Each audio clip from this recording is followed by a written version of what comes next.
¿Qué tal, amigos? ¿Cómo están? Otra semana más nos encontramos aquí en Ciencia y Misterio, ese programa que esperemos se convierta en su programa favorito. La verdad que sabemos que es difícil sorprenderles, pero cada semana lo intentamos. Ese es nuestro trabajo. Y bueno, pues no voy a enrollar más. ¿Qué es lo que tenemos para hoy? Pues tomen nota, porque los ingredientes son bastante copiosos. Vamos a tener una cena fuerte, porque hablando de cena, vamos a hablar de la última cena de los condenados. Bueno, ustedes saben que todavía en muchos países la condena de muerte pues, existe, ¿no? Y también saben que dentro de ese ritual, que es toda la condena de muerte, a los reos el único gusto que se les da, por decirlo de alguna manera, es esa última cena. Bueno, pues sobre eso nos van a contar muchas cosas Iván Zurita y Javier de Miguel. En Mitos y Leyendas nos vamos a adentrar en la muerte de uno de los chicos más guapos de Hollywood. La verdad que murió muy joven, y es que era rebelde. Bueno, ya saben de quién hablo, ¿no? De James Dean. Vamos a hablar de James Dean, pero sobre todo de su coche maldito. ¿Sí? Lo divertido es que incluso él le tenía un apodo muy cariñoso a este coche. Luego nos lo va a contar todo Isaac Campos. Pero también vamos a hablar de un pacto con el diablo, que muchas veces piensa uno, pues mira qué bien me vendría para poder mejorar las cosas. Como yo no tengo ni idea sobre este tema, Fermín Mayorga nos va a contar lo que se sabe acerca de esos pactos con el diablo, si existen o no, y quién nos puede ayudar si es que quisiéramos. Entre los enigmas y curiosidades históricas vamos a hablar de serendipias y también de sincronicidades. Quizá también ustedes han escuchado hablar de esto, pero no lo tienen muy claro. Les ocurre como a mí. Pues no se preocupen, porque Roberto Mora va a estar con nosotros también esta noche y nos va a poner todo esto muy claro. Noticias curiosas, como todas las semanas, con Paz Pagés. Ya saben que cada semana vamos recogiendo las noticias más curiosas que llegan aquí a la redacción. Y para terminar, hoy vamos a hablar de sanación y metafísica. Hablaremos sobre los miedos y cómo condicionan nuestras vidas. En este caso vamos a estar acompañados por Micael Pérez y Manuel Flores. Adelante, comenzamos el programa.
Les decía que comenzábamos con fuerza, y así es.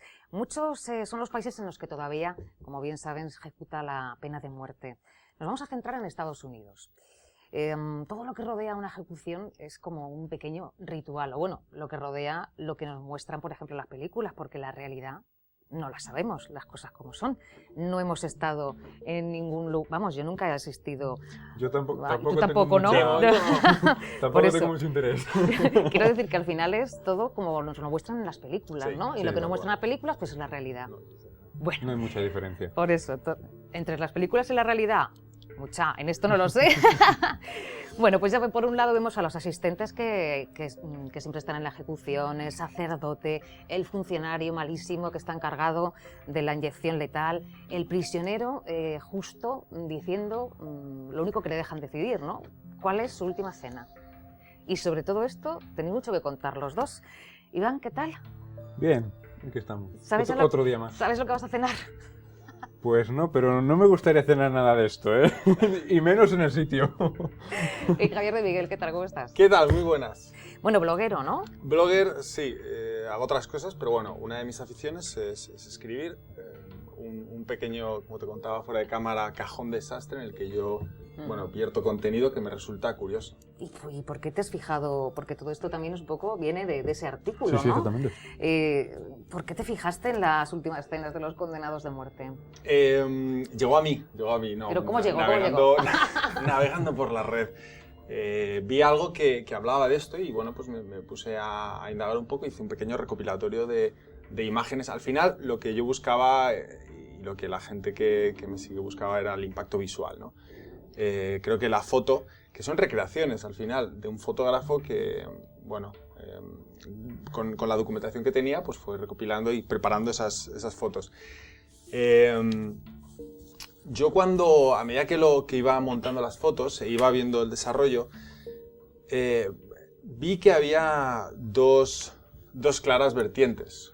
Aquellos condenados que por algún motivo deciden, bueno, pues hacer una especie como de me planto, no sé cómo explicarlo. El último deseo. Simbólicamente... Arrepentimiento. Por algún motivo, claro, cada uno tiene sus motivos, simbólicamente pues deciden pedir algo muy concreto. Por ejemplo, un guisante. Otro tipo, pues... ¿Un guisante? Un guisante. Hay un tipo que decidió cenar un guisante. No, creo que fue una aceituna con hueso. Fue Víctor Feger. Fue una aceituna creo que fue una aceituna. Yo es que he visto también guisante, pero es posible. Es que, no lo sé. Yo es que he visto también... Es que he visto a varios... tú sabrás un poco más de este... Sí, bueno, Víctor Feger, que fue uno de... Creo recordar, no sé si... Es que hay varias teorías de mogollón. Demasiados presos, demasiados. Fue una aceituna con hueso. ¿Y por qué la pidió? Por la sencilla razón de que él creía que al comerse la aceituna, de ese hueso, o sea, de él mismo, nacería el olivo. Y así, pues... Como bien ha dicho, pues algo de arrepentimiento. Ya. Pero bueno, ¿y qué más? Entonces, esta corriente que, bueno, pues muchos deciden no cenar nada, o una mazorca de maíz pequeña, sí. Había un tipo, bueno, pues por lo que sea. Y luego están los que han asimilado que la muerte está ahí y están tan tranquilos que saben que van a ser capaces de disfrutar. Y dicen, pues me voy a por mi comida favorita. Que todos son pues platos muy yanquis, ¿no? Pues costillas o cosas así como hamburguesas, hay muchas pizzas, cosas así. Que yo creo que es a lo que yo sí que personalmente he jugado otras veces, ¿no? Si pudieras elegir algo de comer, pues por ejemplo cuando iba de campamento, que estabas 15 días comiendo lo que te ponían sin refrescos, sin nada, y decías, joder, pues ahora me encantaría tal. Es un poco ese deseo de, ¿qué es lo que te comerías ahora? Pues hay gente, hay presos que tienen tan asimilado que es mañana su día, que son capaces de disfrutar de una última comida. Última comida, que decimos última cena, pero que puede ser comida, ¿no? O sea, que se denomina así, pero... Imagino que sí. Claro, las ejecuciones no son todas a la misma hora. Claro, si está estipulada a las 8 de la tarde, pues tendrá una comidita. Claro. Digesta. Pero yo que sé, ¿saben cosas curiosas? Como qué suelen pedir los hombres, qué piden las mujeres. La verdad es que... Varía. O sea, quiero decir que no... No, cada uno pide lo que... No es nada significativo. Como bien ha dicho, lo que él quiera o no quiera. Ajá. O le pueden poner la comida y decir, pues no quiero nada. Rechazarla directamente. Ya. O como un preso que pidió un trozo de pastel y le dijo, aparte del resto de la comida, pidió un trozo de pastel de cereza. Dijo, el trozo de pastel déjamelo para luego. Y allí se quedó hasta que le ejecutaron. El trozo de pastel se quedó ahí y luego cuando lo ejecutaron pues lo tiraron. Lo que me imagino es que no te dejarán beber alcohol, ¿no? Porque dices, bueno, pues tráeme un chuletón y una copa de medio kilo de vino. Pues la verdad es que yo... en Estados Unidos, sobre la bebida, yo que no. Sobre la bebida no recuerdo haber visto nada. Porque sí que supongo que incluso en la propia prisión a veces incluso pueden elegir, no sé si dependerá del estado, dónde estás, sí, claro, de dónde estés. Ahí cambian mucho las cosas. Pero podrás a lo mejor disfrutar de refrescos y tal. Dudo, la verdad, que se puedan tomar un whiskazo. Yo creo que no. No creo que se lo postre. Tantos lujos, para que sea no creo más dulce, creo que no les van a dejar, no les van a dejar. Bueno, y entonces, después de leer todo esto, ¿a qué conclusión llegas tú?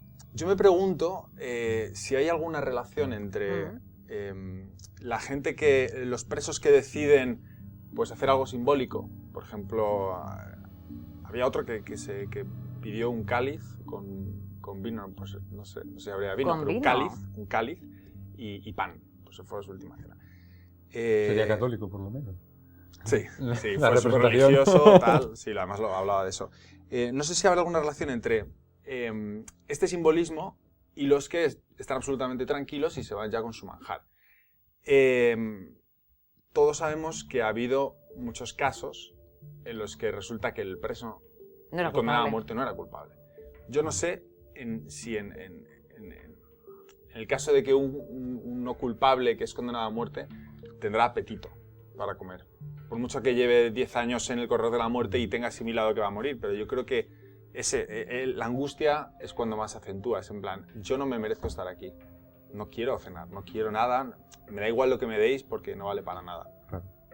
No sé, eso ya es cosa mía que se me ocurrió leyendo esto. La verdad que bien pensado si sabes que vas a morir y que es inevitable porque te van a matar.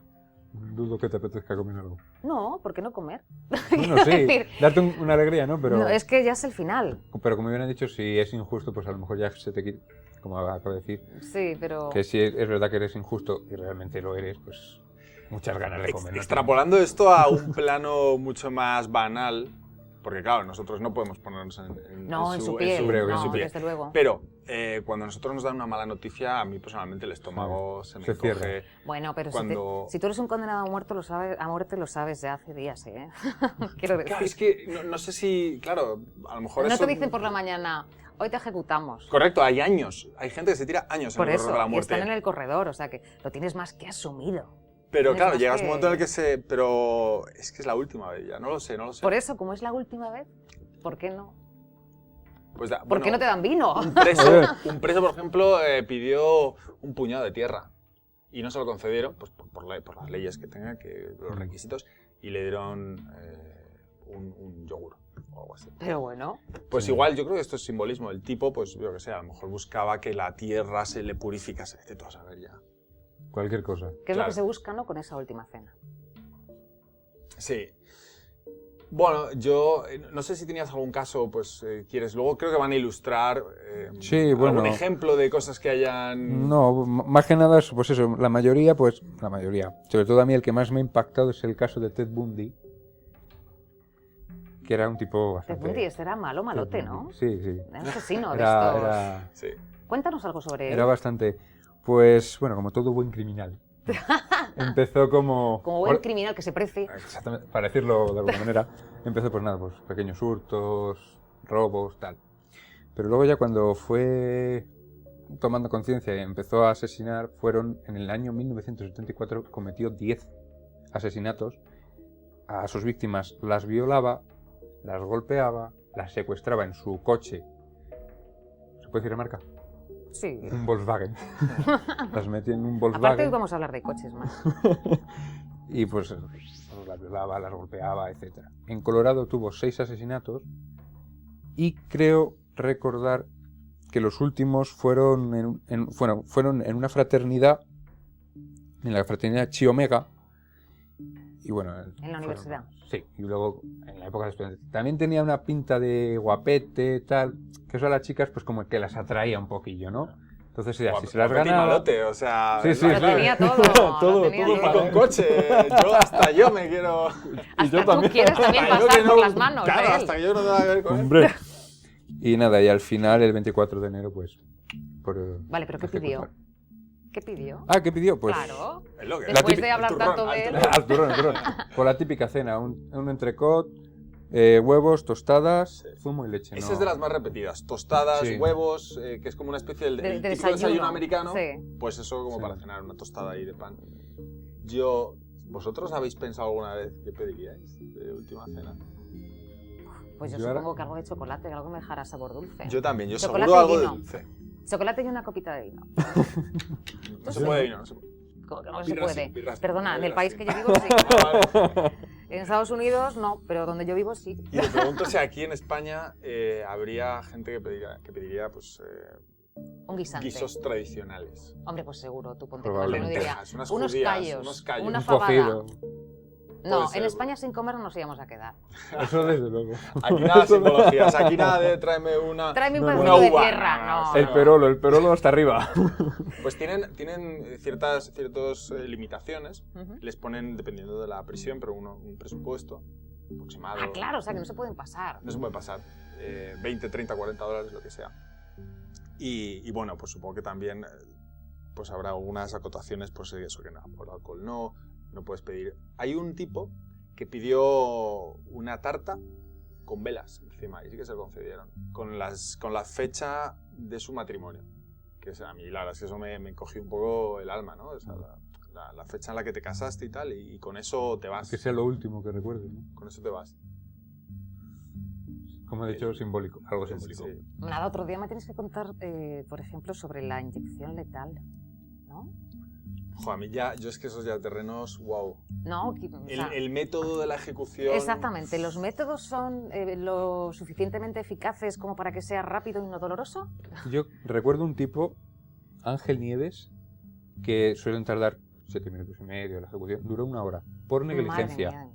Pero por negligencia. Porque no los fármacos que le inyectaban no le entraron al torrente sanguíneo y no le entraron Pero bien si al torrente. tardas 7 minutos en morir y son 7 minutos de absoluto dolor. Agónicos. Bueno, Pero bueno. y la corriente, la descarga. No sé yo qué es peor. Pero bueno, son americanos, están todos tumbados. Es verdad, aquí no va a pasar, o sea que no nos preocupemos. Pues Iván, muchas gracias. Javier, nos encontramos en la próxima, cuando quieras. Y ustedes no se preocupen, que aquí en España no va a ocurrir. Eso sí, si nos están viendo desde otro lugar, quién sabe.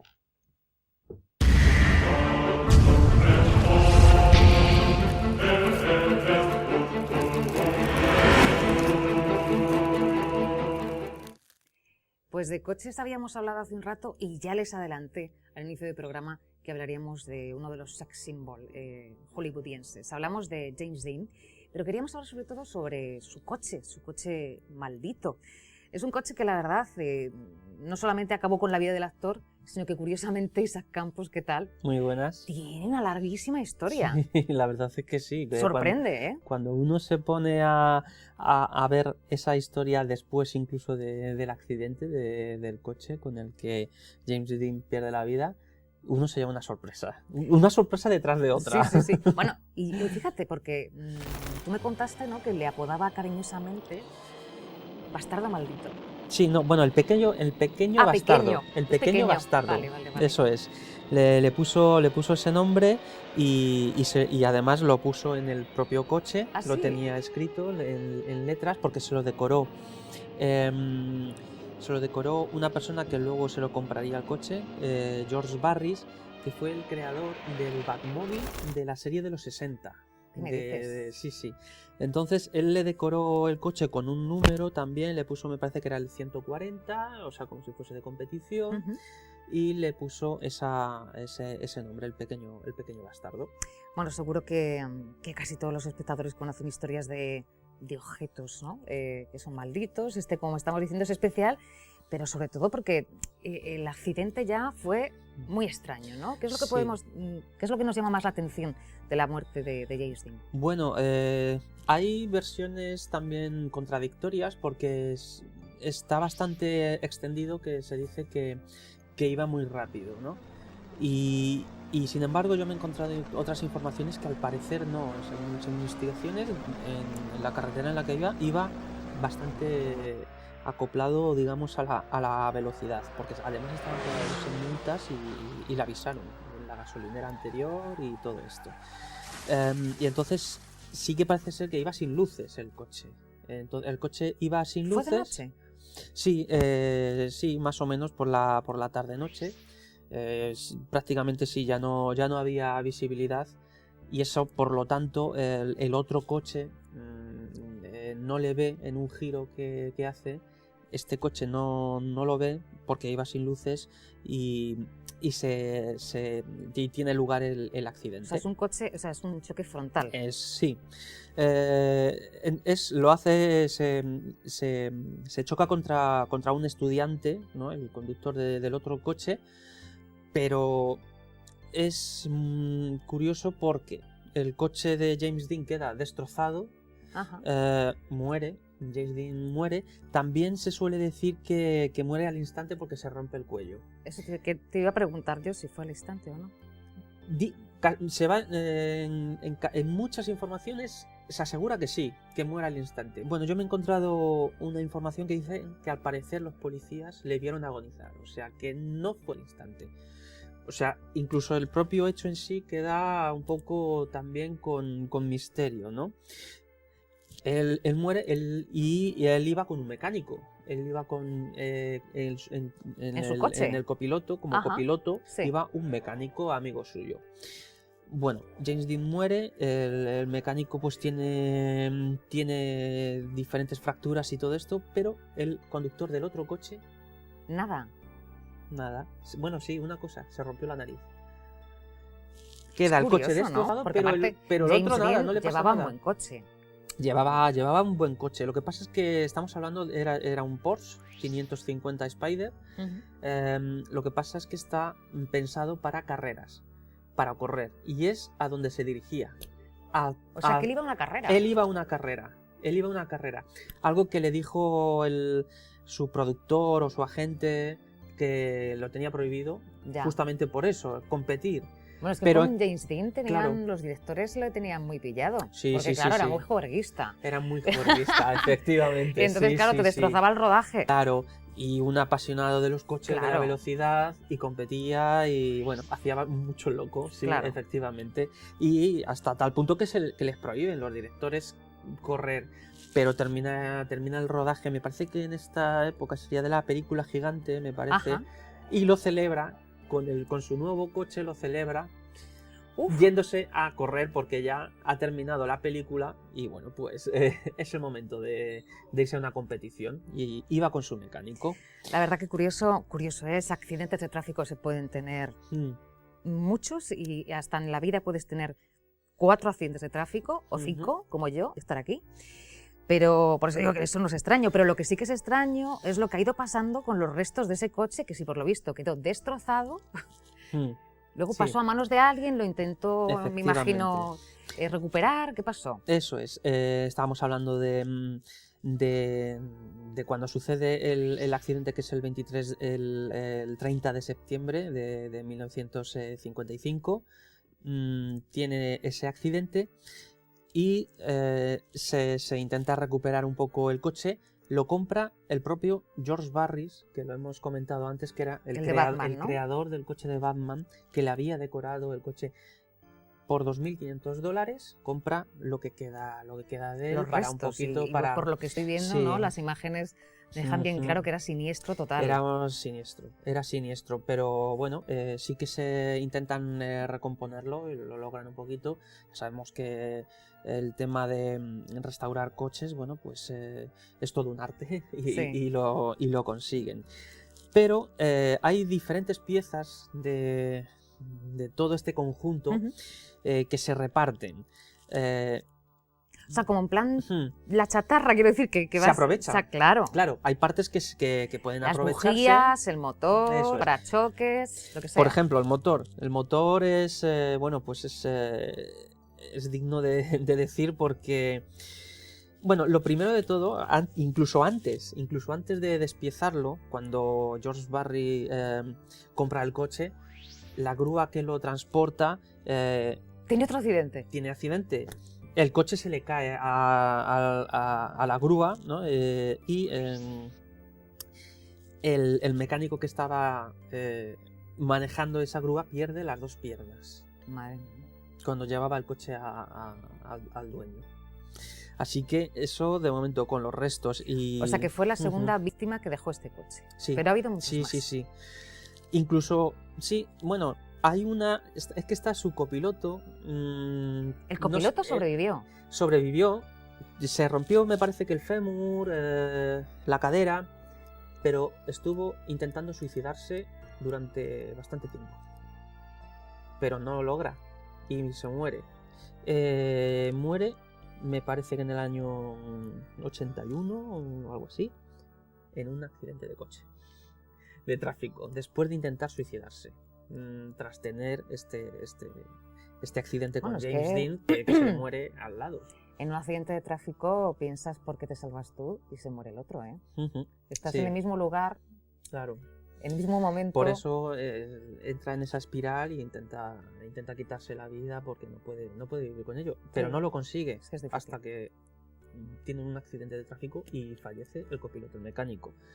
Y como decíamos, ya cuando el motor va a otro coche, además del motor, partes de la transmisión lo cogen 2 pilotos, son Troy McHenry, que fallece al volante del coche con ese motor del pequeño bastardo, porque se choca contra un árbol de forma terrible en una carrera y pierde la vida. Estaba compitiendo con un compañero que se llama William Eschir, que es el que llevaba la transmisión. el coche le vuelca. Cuando estaban los dos también compitiendo, el coche vuelca y queda herido de gravedad. Las ruedas las compra otro piloto. Las ruedas del pequeño bastardo. Las 4 revientan. Revientan las 4 en plena carrera y deja a ese piloto en coma. Madre, pero esto es... Qué raro, ¿no? Que no se haya llevado al cine. Efectivamente, sería digno de hacer una película de terror de estas, ¿no? Nos recuerda mucho a la película de Christine, ¿no? Sí, el coche maldito, ¿no? de Stephen King, Sí, del sí, libro sí, sí, sí. y todo esto, pero es que es alucinante, ¿no? ¿Y pasaron más cosas? Y pasaron más cosas. Pero no puede ser. Bastantes más cosas, porque más tarde ya esos restos del coche, lo que ya la carrocería y todo esto, un poco recompuesto, pues nada, se guarda en un garaje donde 2 ladrones intentan llevarse alguna parte de ese coche. Y intentan robar el volante y los asientos. Bueno, pues uno de ellos se queda sin brazo. Pierde el brazo al intentar colarse en el garaje y llevarse el volante. Es lo que sabemos. El ladrón. Así que, bueno, ya aquí es cuando Barris, el dueño... Claro, nadie se daba cuenta de que... Ya Barris ya sí, ya tuvo miedo, ya tuvo miedo. ¿No quiso deshacerse de ello? Sí quiso, efectivamente, sí quiso. Ya estaba asustado, no Claro, es que creyese en todo eso, pero ya estaba muy asustado uno con creer el coche. no cree en casi nada, Claro, ¿no? Pero cuando ya, pasan mira, cosas así... ya sí que quería lavarse las manos, quería Claro. ya quitarse ese coche de encima, así que lo que hace es donarlo para una exposición sobre seguridad vial. Bien. Bueno, pues en ese lugar donde dona el coche y las piezas para esa exposición, en donde ese edificio donde va a tener o iba a tener el acto, lugar, la feria, ¿no? eso es, fue pasto de las llamas. Absolutamente todo lo que había ahí dentro. Y el coche también, ¿no? Pues no. Sobrevive el Porsche 550 Spider. ¿Qué me cuentas? Es que es fuerte, ¿eh? Sobrevive y es el que se salva del fuego, total y absolutamente. Es alucinante. Vaya historia, ¿no? Barris estaba ya que no sabía qué hacer. Había una segunda exposición y dice, quiero llevarosla para otra exposición. Para otra exposición. Pero lo mejor es que lo llevaba a una exposición de seguridad vial. Esa con era toda de la gente que había vial, muerto. Sí. Poco así para ver, bueno, pues qué pasa cuando una persona así joven, Sí, claro, con claro. dinero y todo esto. Bueno, pues, aparte que se tiene un diría, coche. ¿no? Se diría que era Claro. el coche de James Dean y mucha Claro, gente querría verlo. efectivamente, tiene mucha joya. mucho interés, ¿no? Entonces sí, evidentemente, pero fíjate. Entonces nada, el coche por supuesto tiene su interés dentro del mundo del cine y por eso lo reclaman más gente para exposiciones. Hubo una segunda exposición que se iba a celebrar en Nueva Orleans y nada, va en un camión el coche cuando un turismo por detrás choca contra el camión. No sabemos cómo, pero el coche aplasta al conductor que ha chocado contra ese camión y se queda en el amasijo de hierros debajo de todo el amasijo de hierro. Es un coche sediento de sangre. Y muere, o sea, Es muere que- ese conductor. No sé. Es Podríamos decir que es un alucinante. coche con alma, ¿no? Y no Eso precisamente parece un ser. alma Sí. caritativa. No, este parece ser que era para hacer el Sí, eso porque es mucho curioso, ¿no? daño, O sea, lo que va buscando es la muerte. Sí. Se suceden, la verdad es que bastantes cosas más, pero lo que podemos también, si quieres para finalizar, ¿no? Para finalizar. Sí. ¿Dónde porque está? Es que si no, En España no está, ¿no? El coche, digo. en España no está. Menos mal. ¿O sí? ¿Por qué? Porque puede haber alguna pieza. ¿Puede haber alguna pieza? Puede ser, porque es que el coche nadie sabe dónde está. Venga ya. Desapareció. Lo robaron. No, desapareció camino de vuelta, digamos, hay dos versiones, ¿vale? Tenemos dos versiones, pero con el mismo resultado, que es la desaparición del coche. Y una de ellas es el mismo Barris, el que dice que cuando se lo iban de nuevo a devolver... Dijo, no. No, sí, dijo que vale, que vale, Pero no me lo traigas cerca. pero se pierde en el camino. Se pierde, no le llega. El coche no le llega. Esto de las casualidades, de esto vamos a hablar también en un momentito, pero esto no puede ser que sea todo casual. Es que es muy raro, es que es muy cosas, raro. ¿no? Y además, sí. Esa es una de las hipótesis que él mismo lo dice. Barris, él lo cuenta, que es eso. Aunque otros historiadores lo que sí que aseguran es que también iba en un camión, el coche, hacia Miami en 1960, ¿no? Para una exposición. Que desaparece el camión con el coche y no se tienen más noticias. Pero entonces eso ya es encuentros en la tercera fase. O sea, ya es que vamos. Casi aducido. Fíjate una cosa curiosa. Oye, todo lo que he aprendido. Una semana antes está comiendo James Dean con una persona, un actor que conocerán nuestros espectadores aficionados a la Guerra de las Galaxias, que es el actor que interpreta a Obi-Wan Kenobi, ¿no? Se llama Alec Guinness. Eran amigos, están comiendo y en el restaurante pues, ve el coche, dice, uy, ese coche tiene un color que pasa desapercibido, no se ve. Le dio mala espina. Le dio mala espina, tanto que le dijo, en una semana te vas a matar con él. No me digas. Te vas a matar en una semana con él, con ese color y con esto. Bueno, pero a la semana pasaron los 7 días. Pasaron los 7 días. Y es cuando tuvo el accidente. Hay que tener cuidado con las palabras, ¿no? Sí. Con lo que se dice. Con esos sextos sentidos que a lo mejor te llegan. Hombre, él desde luego avisó. Ya. Hay lo curioso, hay mucha gente que dice que no, que esto es una leyenda, que le dijo eso. O sea, que todo esto está constatado, ¿no? Está constatado. Todo lo que nos has contado. Está constatado, incluso aparece en la biografía de Alec Guinness. Ajá. Él mismo lo dice, sí, y dice y que lo confirma porque hay mucha gente dispuesta a desmontar todas estas historias y son los propios protagonistas, por desgracia, van confirmando y en la biografía, el biógrafo de Alec Guinness, que está publicada, él mismo lo dice, sí, yo le dije que se iba a matar en 7 días con ese coche. ¿Qué pensaría James Dean ahora? Si supiera todo esto. Pues yo creo que que volvería a comprarse un coche. Y yo también, yo creo que volvería a hacer lo mismo. Era un loco de los coches, así que tenía una pasión, sin causa, era un rebelde sin causa. En fin.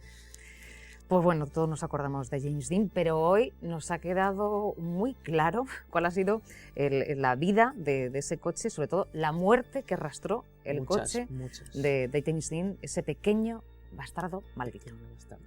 Bueno, Isaac, como siempre, un placer. Vale, hasta la próxima. Hasta la próxima, que aprendo un montón, o sea que te espero. Me alegro, gracias. Hacemos una parada para publicidad y volvemos.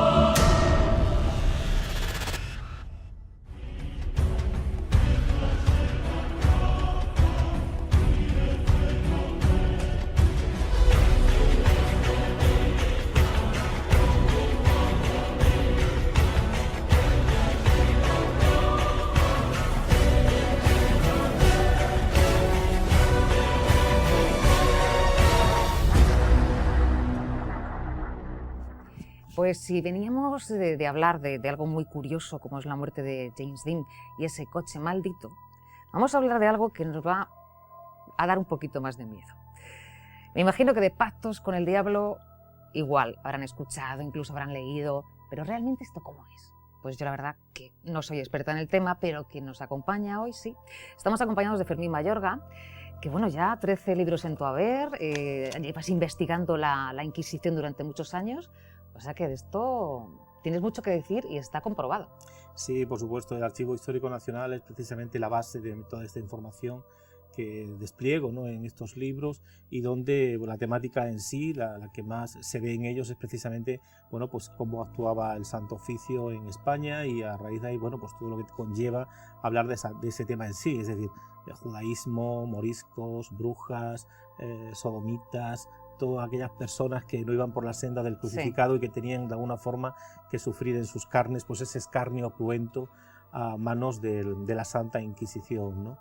Y precisamente el tema que hoy vamos a tratar, pues también la Inquisición lo controlaba, es decir, allí donde realmente hubiese alguien que hubiese pactado con el príncipe de las tinieblas, esa persona estaba de alguna forma en manos del Santo Oficio ante cualquier denuncia que cualquier cristiano de raza, bueno, pues hubiese puesto a esa mujer o a ese hombre que hubiese pactado con el demonio. Sí, pero bueno, eso también es una suposición, porque claro, ¿cómo lo sabían que había ese pacto? Bueno, el pacto porque existía, por ejemplo, la gente tiene la idea de que los pactos con el demonio simplemente lo hacían las brujas, ¿no? Es cierto que las brujas hacían el pacto con el demonio, pero no escrito, porque lógicamente la mujer en el siglo XV, XVI, O sea, ¿cómo era un XVII... pacto? Vamos a contar eso a los espectadores, ¿no? En este caso las brujas no sabían escribir ni leer, eran gente más o menos inculta, ¿no? Tenían algún cierto conocimiento de algunas plantas venenosas o buenas, pero esa era la línea de ellas para pactar con el demonio. Entregaban un cabello o un trozo de uña y punto. En cambio, los verdaderos pactos con el demonio, los escritos, los que se escriben, y además con sangre, no con tinta de la época, no estaba tanto en la sociedad civil, sino dentro de los cenobios, dentro de los conventos. De ahí que la Inquisición a veces también tuviese que entrar dentro de estos lugares para castigar y de alguna forma, bueno, pues amedrentar a aquellas monjas o a aquellos frailes que en conventos determinados de este país, de España, pues se dedicaron, en vez de posternarse ante Jesús de Nazaret y la cruz, lo hacían ante el príncipe de las tinieblas. ¿Y en qué consistía el pacto? Una monja, por ejemplo, hablamos del convento de Carmelitas. Porque tienes casos, ¿no? Sí, sí, todos muchos, los que quieras, porque llevas muchos años tras de esto. Muchos. Por ejemplo, en Corella, en Navarra, hay un convento de Carmelitas que actualmente sigue activo, y en 1740... bueno, pues se va a crear una secta satánica dentro de ese convento, un grupo de 7 monjas, había 14, las 14 buenas y 14 malas, digamos. Una de las líderes, la gurú, la madre Águeda, bueno, pues en su celda se va a reunir con estas 7 monjas, se va a hacer una fisura en el pecho, y con esa sangre que brota del pecho ella va a firmar la cédula, la nómina ante el príncipe de las tinieblas, y en ella escribía, exponía que entregaba su alma al diablo a cambio sobre todo de buenos placeres, de riqueza, en definitiva de buena vida. Porque tenemos que tener en cuenta que muchas de las monjas que entraban en esa época que estamos hablando, siglo XV, XVI, XVII, eran obligadas a entrar porque el primer hijo tenía que ser cura o fraile y la primera hija tenía que ser obligadamente monja, con lo cual niñas con 12 años, con 13 años, ya las metían directamente en los conventos porque eso daba honra a la familia. Sí, sí, sí. De ahí que mucha gente pues no estuviese con vocación y en vez de seguir la senda del crucificado se pusiese de rodilla ante el ángel caído. Y bueno, pues ahí tenemos esos pactos con el demonio donde estas monjas van a comenzar a fornicar con frailes, con operarios que acudían a hacer obras en el convento, van a parir en el convento, van a asesinar a los niños porque para ellas esos niños eran hijos del diablo y como tal no podrían ser bautizados. Y en este caso, bueno, pues ellas lo que hacían era para hacer desaparecer a esas criaturas en la huerta del convento, en un determinado lugar, ahí enterraban los fetos. Y una vez que estaban enterrados, tenían la precaución de que el hortelano, lógicamente habían avisado al mismo para que no cavase en ese lugar donde se encontraban esos fetos, donde ellas iban a sembrar flores y esas flores luego pues pondrían en las diferentes imágenes de su capilla o de la iglesia de ese convento de carmelitas. Y no es el único caso que tenemos en España, porque además estas monjas satánicas de Corella también se caracterizan... Monjas satánicas, mira qué monjas satánicas, quiero decir, es que bueno, es como pues, tan... al contrario, ¿no? Claro, es que esos son los secretos de la Inquisición, ¿no? Esas cosas que a veces nunca se nos han querido contar, pero que hoy en día cualquier español que se precie o cualquier persona que le guste el mundo del misterio y de la investigación, pues ahí hay misterios documentados que son realmente los atractivos y los que realmente le dan potencia a cualquier programa de esta índole. ¿Por qué? Porque estamos hablando no de algo que nos viene del cielo sin saber qué, no, de hechos sino constatados. Con hechos constatados y donde además el diablo está por medio. Pero es que además estas monjas de Corella no solamente se caracterizaban por esto, ¿no? Es decir, asesinar niños, etcétera, etcétera, sino que luego tenían otra doble vara de medir. Es decir, puertas adentro eran satánicas, pero luego puertas afuera, a la calle, eran más santas que nadie. Es decir, la madre Águeda engañaba al pueblo de Corella en complicidad con sus hermanas, diciéndoles que, bueno, en sus manos, en su costado, le habían brotado sangre, sí, igual que a Cristo, en los pies, en la misma corona de espinas, así la presentaban al pueblo. El pueblo venía con pañuelitos para que mojasen la sangre de la madre Águeda, y luego se descubre con la Inquisición que lo que utilizaba esta monja en complicidad con sus hermanas era tierra sigilata, es decir, una especie de ladrillo traído de América, un rojizo, y bueno, con eso se lo ponían y de esa forma engañaban a la gente. También decía que por sus partes y por sus orificios nasales y oreja le salían piedras en formas de corazón con sangre que luego vendían como reliquias al pueblo y que eran ellas mismas las que las hacían de ladrillos. Eran unas negociantas. Totalmente, totalmente. Pero es que donde hay incultura es muy fácil que el negocio prospere y se engañe a la gente, ¿no? Es fácil. Pero entonces al final a estas monjas les llegó su momento. Claro, la Inquisición tuvo que entrar al trapo ante este pacto con el demonio y toda esta parafernalia demoníaca que se estaba viviendo y asesinatos de infantes en el cenobio, que al entrar lo que hizo rápidamente fue vigilar y visualizar las celdas de estas monjas satánicas, y en ellas pues encontraron todo tipo de cosas, ¿no? Desde calaveras, estramonio, lo que son plantas venenosas que a veces se utilizan precisamente para envenenar a determinadas personas. Nunca nos olvidemos que la gente que pacta con el demonio, y las brujas sobre todo también, los clientes que tenían solían ser casi siempre mujeres maltratadas, y para quitarse al marido de en medio acudían a la bruja precisamente para que le diese algún tipo de remedio para librarse de esas palizas, ¿no? Y las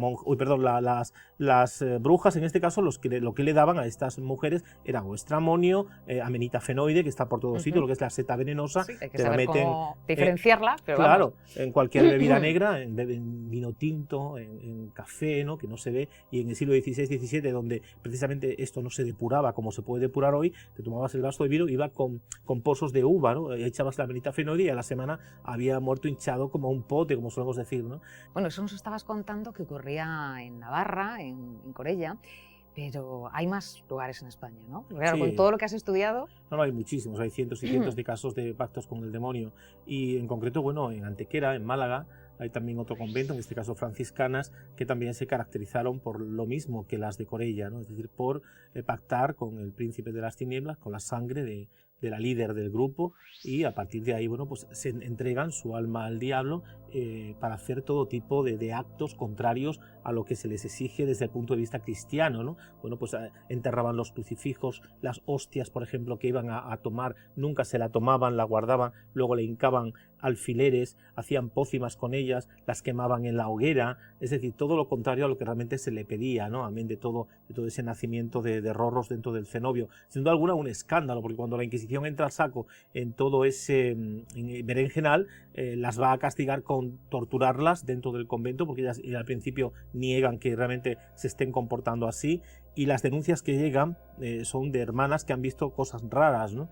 Y bueno, a partir de ese momento se pone la maquinaria de la Inquisición en marcha. Lógicamente la Inquisición tenía una doble vara de medir, porque mientras a ti civil te condenaba en la hoguera, te condenaba a galeras, a remar, o te condenaba, por ejemplo, a ser ensanbenitada con el San Benito del Reo, que es el traje este de nazareno que vemos en Semana Santa, bueno, con el capirote y el hábito. Sin embargo, a los suyos, es decir, a los religiosos, jamás podía darle un escarmiento público, claro, porque no se tenía que saber. Porque aparte de que no se podía saber, había que salvaguardar la honra del hábito, de la orden, ¿no? Como tal, todo quedaba puertas adentro, y ni Corella se entera de lo que allí sucedió, ni en Antequera se van a enterar de lo que allí sucedió. Hoy nos enteramos 200 años después o 300 años después, gracias a estos documentos de la Inquisición que están ahí en el Archivo Histórico Nacional, y es de donde bebo, ¿no? Pero hay también casos de pactos con el demonio dentro de la sociedad civil, por ejemplo, en toreros.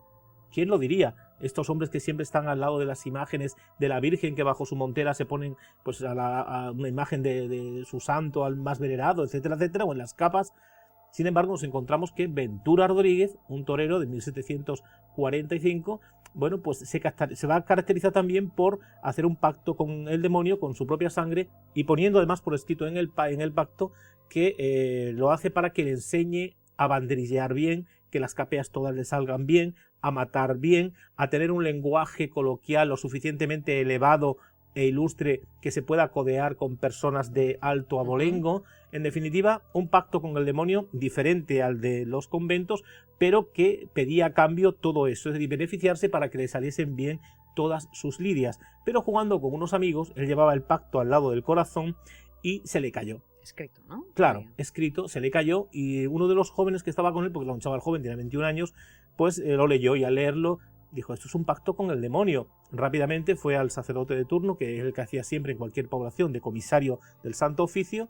Le van a detener los familiares del Santo Oficio, de esa policía al servicio de la Inquisición en cualquier pueblo de España, y una vez detenido era llevado a las cárceles secretas del Santo Oficio, y ahí, a espera de que precisamente saliese el juicio, ¿no? Cuando sale, él se va a negar que todo eso fuese así, y bueno, bajo tortura todo el mundo va a decir lo que sea. Lo que sea, y en este caso, bueno, pues él no tiene más remedio que decir que en efecto él también había pactado con el demonio. Así que, como ves, es un tema interesantísimo, quizás poco tocado, porque estamos hablando de temas inéditos y que sin duda alguna tienen un poder y una atracción muy interesante, ¿no?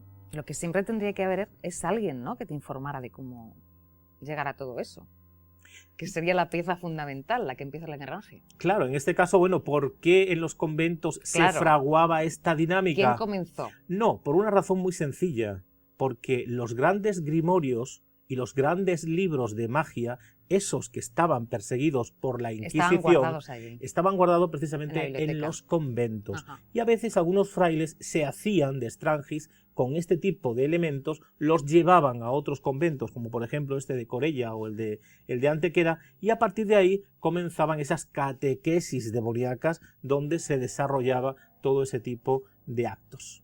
¿Y la Inquisición hasta cuándo estuvo en funcionamiento?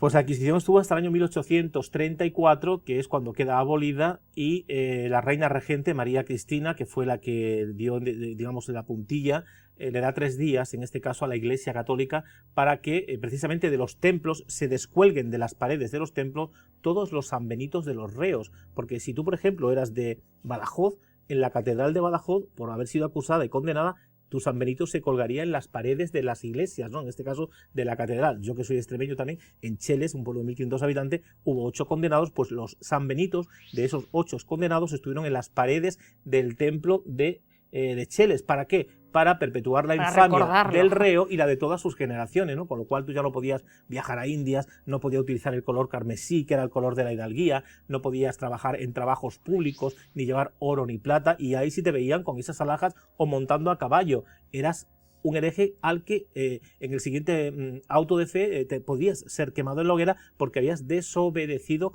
una norma inquisitorial, que era que no podías llevar ese tipo de atuendo. De ahí viene la famosa frase que a veces decimos en tono coloquial de te colgaron el San Benito, porque se colgaban precisamente en las paredes de las iglesias. Y toda España estaba empapelada con esos San Benitos, porque en todos los pueblos, y sobre todo en ciudades como Madrid, Barcelona, etcétera, etcétera, eran muchos los condenados, y ya en las paredes de las catedrales no cabían estos San Benitos, y se llevaban a determinados conventos y a determinadas iglesias cercanas a los barrios de ese condenado. De los culpables, entre comillas. En definitiva, eran personas que pensaban de forma diferente. Hablamos de judaizantes, de moriscos, gente, la sodomía, algo genético que está en el hombre y que a veces pues está ahí, ¿no? Y aquellas personas que pillaban precisamente teniendo acto carnal, que para la Inquisición era actos diabólicos, pues eran quemados directamente a la hoguera. A eso ni se le hacían autos de fe ni nada de nada, directamente a la hoguera, ¿no? Aquí en Madrid, por ejemplo, tenemos en la glorieta de Bilbao, ahí estaba el quemadero de la Inquisición. Ay, no me digas eso, que vivo cerca. Pues ahí estaba. Vaya, hombre. Precisamente donde estaba la puerta de Fuencarral, que así se le denominaba, esa era la salida a lo que era el quemadero en la zona de Bilbao, ¿no? Los reos salían de la Plaza Mayor. Que claro, porque aparte todo esto siempre era público, ¿no? Totalmente. Para gusto del pueblo. Es que era como el pueblo lo pedía, ¿no? No, es que era una forma de catequizar al pueblo y de avisarle. Y de atemorizar. Oye, o estás con nosotros o te puede ocurrir lo mismo que a esta gente, ¿no? Es decir, era una forma de reconducir a la sociedad por la senda del crucificado.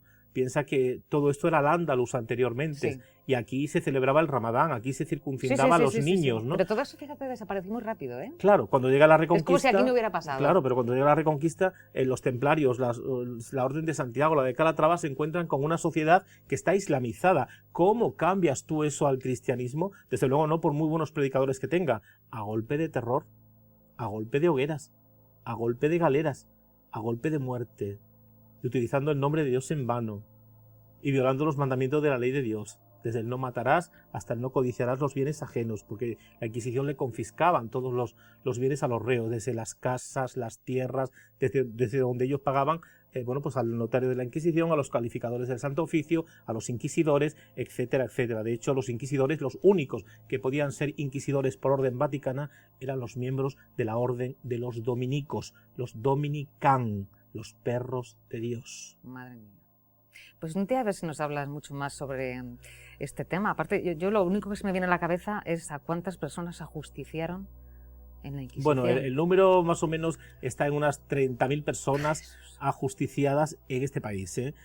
Hay pueblos como Fregenal de la Sierra, en Badajoz, y yo he estudiado mucho la Inquisición de Llerena, donde más de 1.000 personas fueron condenadas solamente en esa población. Eso también tenía mucho que ver con las envidias de los vecinos y esas cosas. O sea, que era... Es que este pueblo acusabas, ¿no? al vecino de que había hecho... Hay mucha gente que fueron acusada de una forma canalla, ¿no? Porque realmente no habían cometido ningún delito. Por eso digo. Pero a veces, bueno, me cae mal esta persona, voy y la denuncio por ella. Y ya está. Y como no había un careo ni había una defensa... No, un juicio, pues, no había un juicio. No, nada. Simplemente la Inquisición que veía, ¿hay Hacienda? Pues venga, rápidamente que venga para acá, que es lo que nos interesa, las Haciendas, para dar una parte al fisco real y la otra para la Inquisición, ¿no?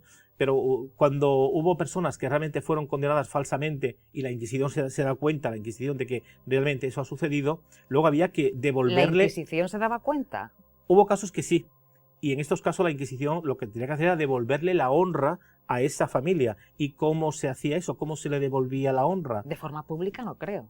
Pública. Sí. Sí, de forma pública. Reconocían el error. Claro, igual que a un hereje se le paseaba por las calles para humillarlo públicamente, se le azotaba por las calles para humillarlo públicamente, etcétera, etcétera. Luego a la inversa también se desarrollaba este tipo de acto donde a este personaje se le vestía completamente de blanco, se le ponía una corona de laurel, se le montaba sobre un caballo blanco, que es el símbolo de la pureza, se le paseaba por esas calles céntricas por donde habían paseado los herejes, y luego se subiría en el templo, en este caso, bueno, pues en el púlpito, al lado del Evangelio, donde se le leería que se le había levantado toda la pena y toda la culpa que hubiesen caído sobre él en un momento determinado, porque realmente había sido una falsa denuncia. Pero claro, hubo gente que murió, que fueron quemadas viva por este tipo de acto, y cuando realmente luego gente dice que no es cierto lo que han dicho de este hombre, ya no hay remedio y la Inquisición no cede, ni a ese muerto le va a intentar... no hay manera de volver. No hay manera de volver, y por supuesto no hay manera de devolverle la honra tampoco, ¿no? Con lo cual ahí quedan todos ya como tildados de herejes. Pues Fermín, la verdad que podríamos seguir hablando contigo todas las horas que quisiéramos, porque este tema da para tienes, mucho. Claro, este tema da pero para entonces mucho. Te esperamos otro día, ¿no? No, será un placer, ¿cómo no? Vale, perfecto.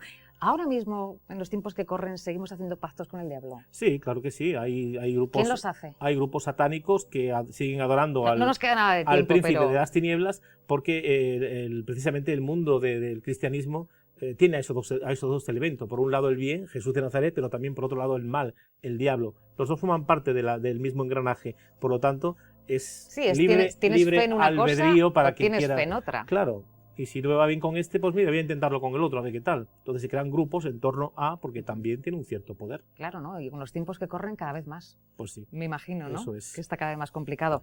Pues Fermín Mayorga, lo dicho, nos encontramos en otro programa porque seguro que nos vas a contar cosas que nos van a dejar como ahora, boquiabiertos, y todo con datos y todo comprobado. Totalmente. Que es lo que nos gusta. Además, por supuesto. Quiero terminar con una frase que siempre digo en mis conferencias cuando voy por ahí, y es que el misterio es cultura, sobre todo el misterio documentado, y la cultura no es enemiga de nadie. Por lo tanto, cultura no. Bienvenida sea, ¿no? Desde luego que sí. Aquí estamos para aprender. Yo la primera. Y yo acabo de aprender un montón de cosas, o sea que encantada de la vida. Estupendo. Bueno, pues nos vamos a ir a publicidad y seguimos aprendiendo, porque como ya ven, también los misterios dicen mucho de la cultura, de dónde procedemos, del folclore.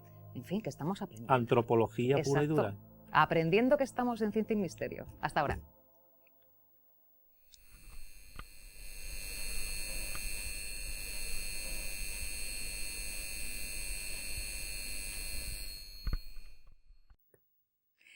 Bueno, vamos a hablar de las serendipias. A lo mejor ustedes dicen, bueno, ¿y esto qué es? Pues no se preocupen que ahora mismo se lo vamos a decir. Y la verdad que es muy curioso. Y bueno, pues hay fenómenos que, claro, están constatados y a ver cómo dices que ahí no ha pasado algo. Porque, claro, es difícil, Roberto Mora, decir ¿Qué tal, Gemma? Buenas tardes. Que con todas las coincidencias... Bueno, coincidencias... Coincidencia. ¿Qué es serendipia? Vamos a empezar. A ver, el término serendipia, pues bueno, se remonta un poquito a la época persa, cuando sale publicado un cuento llamado Los tres príncipes de la isla de Serendip, que la única relación, que son tres historias, pero son bastante parecidas, ¿vale? Entonces, ahí también es un poco el origen del término serendipia. Bueno, de hecho también se atribuye al descubrimiento o al invento que como coloquialmente se dice, de chiripa, ¿no? Ajá. Por ejemplo, pues bueno, está el caso de Alexander Fleming, que bueno, estaba en su laboratorio, vio que una placa de bacterias se contaminó, pero lo que bordeaba a la placa de hongos, pues parecía intacta. Entonces, ¿esto qué pasó? Que dio pie al descubrimiento de la penicilina. Pero en todo caso, las serendipias siempre tienen que ver con algo bueno. Bueno, ¿O no? no tiene, bueno, sí, un invento, un hallazgo. Sí, Es como una sorpresa, pero algo claro, que no te algo, esperas, pero que es bueno. Claro, algo que estaba ahí, pero que tú lo has descubierto por casualidad, porque de hecho, bueno, también está el caso del doctor Albert Hoffman. Estaba haciendo un estudio sobre un ácido y por casualidad pues descubrió lo que en los 60 fue tan conocido como es el LSD. Y no tan bueno, evidentemente. No quiero saber cómo lo descubrió no Hoffman. Sí, Sobre bueno, todo los efectos, saber cómo era de bueno. Pues los efectos, de hecho lo probó. Y, me imagino que lo probaría, sí. Claro, lo probó porque esto en principio iba a ser de forma... ¿Para qué se creó esto? O sea, ¿qué el estaba LSD buscando inicialmente se creó de forma farmacológica, es decir, como un medicamento. ¿Para? Diversas enfermedades. Y bueno, de hecho, como iba diciendo, el asistente del doctor Albert Hoffman, pues como probó esa sustancia, al ver los efectos tan alucinógenos que provocaba, evidentemente le interna o le inscribe en un hospital, porque claro, del mareo que le dio, pues y fue de casualidad. Es como los monjes franciscanos que están haciendo vino. El vino se carbonató demasiado y descubrieron el champán. O sea, el origen del champán realmente fue ese, que unos monjes estaban haciendo vino para ellos mismos, pero o bien porque se les pasó, yo qué sé, echarle cualquier cosa o lo que sea, pues se les carbonató demasiado y hubo el champán. La verdad que son un montón de cosas. Sí, la verdad es que es algo curioso, ¿no? Sí, es muy curioso, la verdad. Que pase así sin buscarlo. Sí, y que sea bueno. Bueno, en el caso del doctor, no tan bueno. Bueno, el doctor con el LSD, pues bueno, algún viaje tendría. Hombre, un viaje psicodélico como de los hippies. Y mira, estoy segura que muchísimas personas, es más, cientos de miles de personas están agradecidas a Albert Hoffman por su descubrimiento. Sí, a ver, realmente el LSD pues inicialmente iba a ser para algo bueno, claro, para curar o bien gripe o bien cualquier enfermedad, pero claro... Para curar gripe LSD. Claro, lo que pasa que por distintas cuestiones, pues... Algo salió mal y descubrió el LSD. Así. Bueno, y luego dentro de esto serían las serendipias, ¿no? Pero luego hablamos de las casualidades. Sí, o los sincronicidades. Ajá. Que bueno, el caso más famoso de sincronicidad es el caso del presidente Kennedy y el presidente Abraham Lincoln. Que bueno, ahora hablaremos con un poquito de calma porque tiene miga. Tiene miga. Tiene miga. ¿Qué más nos querías contar de las serendipias? Pues bueno, me estoy acordando de cuando Pitágoras estaba, pues bueno, estaba con unos famosos teoremas. Cuando descubrió pi. Sí, justamente. Y sin quererlo, que fue cuando dijo su famoso Eureka, pues eso también es otro claro caso histórico también de serendipia, de algo que por casualidad está ahí, pero claro, no se ha descubierto. Yo creo que ahora veremos menos casos de serendipia. Claro, a ver, yo pienso porque, a ver... No vas a decir es que ha sido casualidad. No, yo creo que como lo he descubierto yo. Claro, ya todo está inventado, entonces no... A ver, se puede dar, pero claro, no...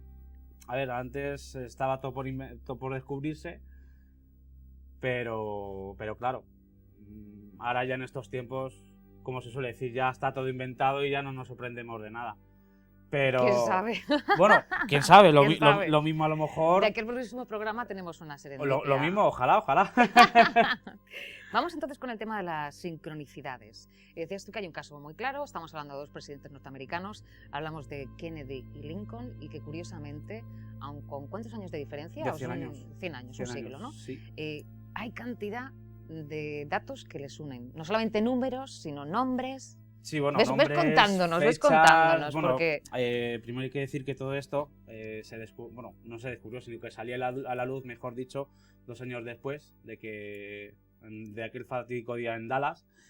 Y bueno, pues un doctor Matrix, que fue, de hecho, está constatado en un libro y bastante... A ver, que los americanos siempre dicen, no, es que los americanos para las conspiraciones son muy revirados. No, es que esto está constatado, de hecho, de forma histórica. Y ahora veremos por qué. Porque de hecho, primero, Abraham Lincoln en 1847 le hacen congresista. Ajá. Kennedy en 1947. Ya empezamos con los Dices, 100. bueno, Con los 100. Sí, dice, bueno. cambia vale, el número. casualidades de la vida. Pero claro, es que esto es un suma y sigue. Sí. ¿Vale? Porque de hecho, Lincoln fue asesinado en 1862 Ajá. y Kennedy En en 1962.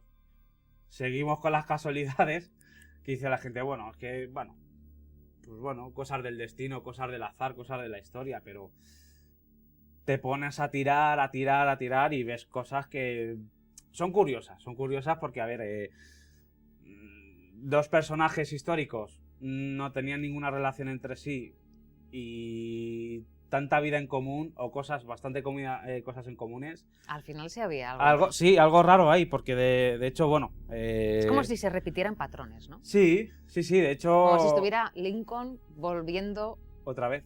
Sí. Otra vez hay... Bueno, de hecho, el asesino de John Wilkes Booth, el asesino de Lincoln, nace en 1839, Lee Harvey Oswald en 1939. Otra vez los 100 años de diferencia. John Wilkes Booth era un activista de la Unión. Ajá. Lee Harvey Oswald era un activista de la Unión Soviética. O sea, era muy pro-soviético de aquella época, que estaba muy perseguido. Bueno, la gente que puede decir, bueno, casualidades, los americanos, es que son es que siempre buscando los 3 pies al gato, ¿no? Pero es que hay más. Ves contándonos, porque, bueno, yo tengo por aquí algunos datos, pero prefiero que me vayas apuntando. Tú, bueno, la forma de morir... Pues fueron iguales. Los dos fueron disparados en la cabeza. Lincoln fue asesinado en un teatro que tenía por nombre John. Oh. Kennedy fue asesinado en un Ford modelo Lincoln descapotable. O sea... Qué cosas, ¿no? Sí. Medían lo mismo.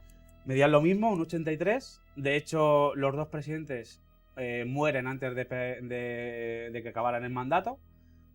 Luego, los dos presidentes pierden a un niño durante su mandato en la Casa Blanca. Los dos están obsesionados con el espiritismo y... ¿Ah, sí? Sí, bueno, de hecho, el poema favorito de Kennedy era... Tengo una cita con la muerte, era su poema favorito. Y la tenía. Desde luego hizo honor a su poema.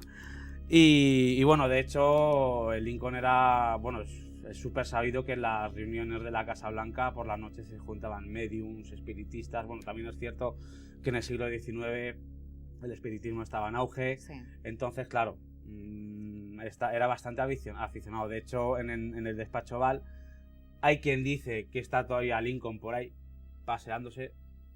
Ahí ya me parece un poquito ya algo rebuscado, ¿no? Para alimentar un poquito la leyenda de la Casa Blanca, que también...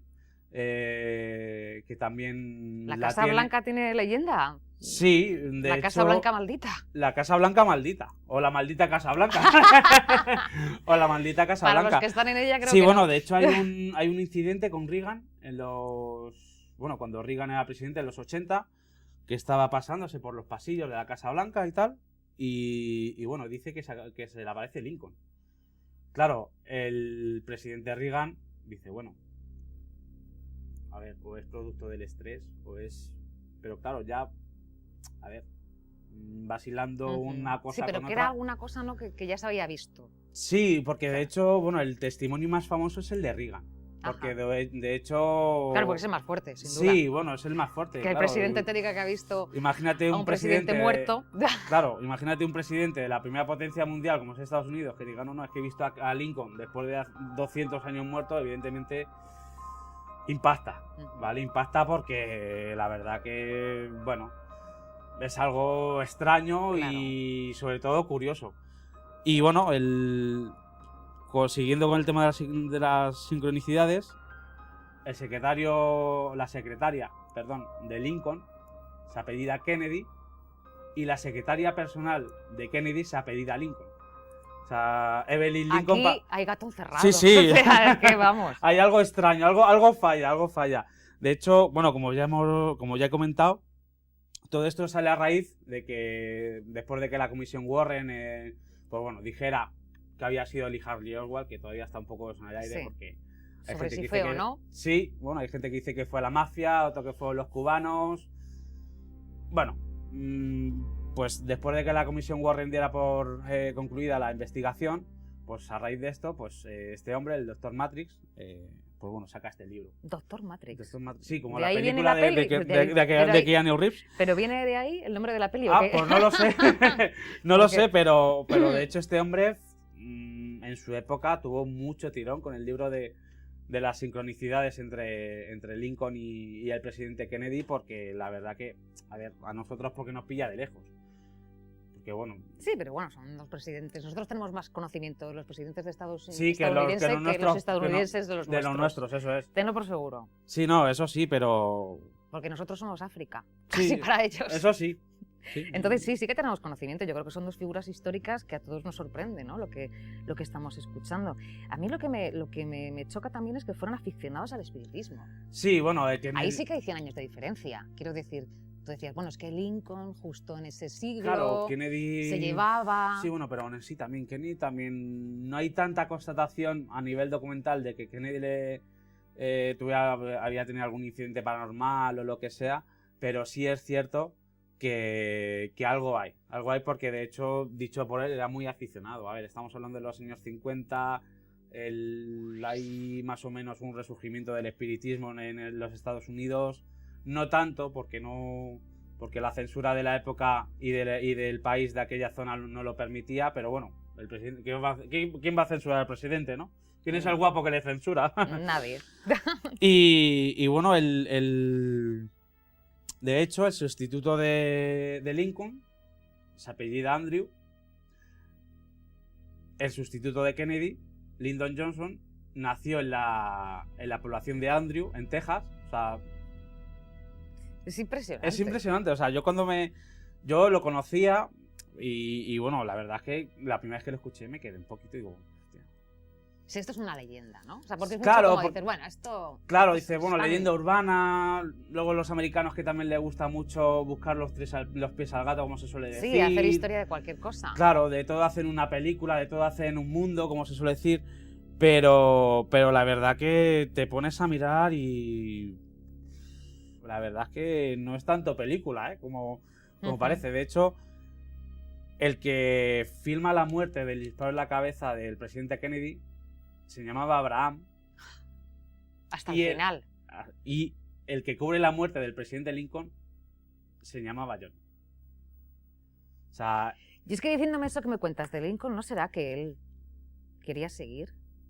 Y de alguna manera... Sí, bueno, no sé. Porque estas cosas, quiero decir, si nos pusiéramos a estudiar incluso tu vida y la mía, ¿no? A lo mejor tendríamos un montón de cosas... que podría ser. Alguna similitud, claro, vale, pero tantas no. Cuando dos personajes que se llevan 100 años, ¿vale? Que son, ¿vale? Que dice, bueno, son dos presidentes. Por eso que es una conexión... Claro, pero la conexión ahí sí que dices que hay como una conexión espiritual, sí, ¿no? un poco extraña, un poco algo rara. Ha pasado. Decir, dices, madre mía, con 100 años de diferencia y tal... Es como si se estuviera repitiendo la misma historia. Sí, bueno, volver a vivir lo mismo, morir igual, pensar cosas parecidas, luchar por cosas parecidas.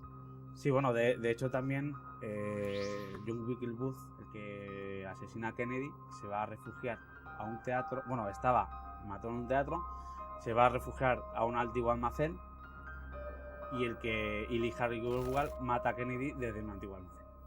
O sea, es que es Demasiadas cosas. un cúmulo de cosas, Gemma, que dices, es que es curioso, ante todo es curioso. Ujú. ¿Y hay más casos entonces en la historia que sí que se hayan estudiado como esto? Me imagino que no. A ¿no? ver, como este no. Como este no, porque, a ver, estamos hablando de dos presidentes súper famosos, súper Y de populares. los que se saben muchos datos. Y claro, tener mucha documentación, que los hay, seguramente que las haya, pero como el de Kennedy y Lincoln no hay. Bueno, también es cierto que en internet circula mucho noticia falsa, mucho Ya. fake, mucho noticia para de relleno, pero como está. Y es que esta parte de tener tanta sincronicidad es que está documentada. Ajá. O sea, es que te pones. Y quien quiera puede adquirir el libro, Sí, ¿no? bueno, de hecho, bueno, yo no sé si estará descatalogado porque esto se escribe en los 60. Alguna edición habrá. Ahí ya se me escapa un poquito, pero el tema está que tú coges la vida de Kennedy y la vida de Lincoln, es que son iguales. De hecho, ambos Lincoln hizo un pacto. hizo un pacto con Kennedy. Justo con lo que estábamos, hace un ratito justo estábamos hablando de los pactos con el diablo y mira, lo acabo de tener, Ha debido hacer un pacto con claro, lo acabo de tener claro. Sí, bueno, de hecho, los dos apellidos tienen 7 letras, ¿vale? Y bueno, pero bueno, esto ya metes en el tema de numerología y La tal. numerología también da mucho de sí, ¿no? Sí, tiene mucho juego, de hecho. Y tiene muchos adeptos también. Sí, la verdad que la numerología. Además, aquí hay dos. Primero es que el de los apellidos. Luego, aparte, hay otro que es que ninguno cumplió los 4 años. 4, múltiplo de 100. O sea, es un sumo y sigue. O sea, por eso es que este hombre. A ver, si ya aparte Kennedy era misterioso, digámoslo, porque, bueno, tenía una vida extrapolítica un poco Llamativa. llamativa. También es cierto que si ya la comparas con la de Lincoln ya es, vamos. Bueno, hay otra sincronicidad que está, bueno, es un poco a modo de mofa o de burla, que dice que mientras que Lincoln estaba en Maryland, Kennedy estaba con Marilyn Monroe. O sea, esto ya es un poquito Ya. ya sería un poco rizar el rizo, pero bueno, Ya le hubiera gustado a Lincoln haberse ligado a Marilyn Monroe. Hombre, ya te digo, si el que salió ganando fue Kennedy. Pues Roberto Bora, muchísimas gracias. A ti, Gemma, hasta la Nos próxima. encontramos en la próxima y que nos sigas trayendo supuesto. cosas tan interesantes. Gracias. De nada. Nos vamos a publicidad y volvemos.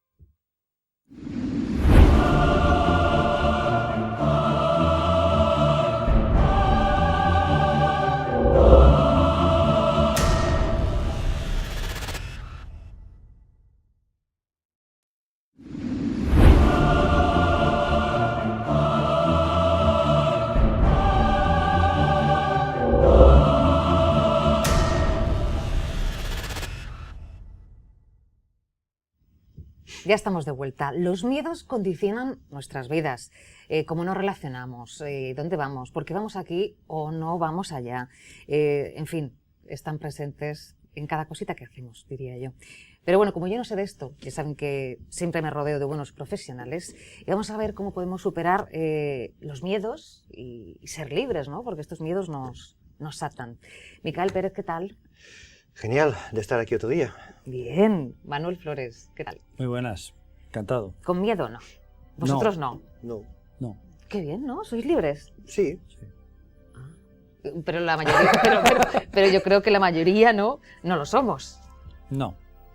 De hecho... Estáis muy monosilábicos, ¿eh? No, sí. No, Bueno, ahora nos arrancamos un poquito. de hecho, el miedo, como cualquier emoción negativa, es una lacra.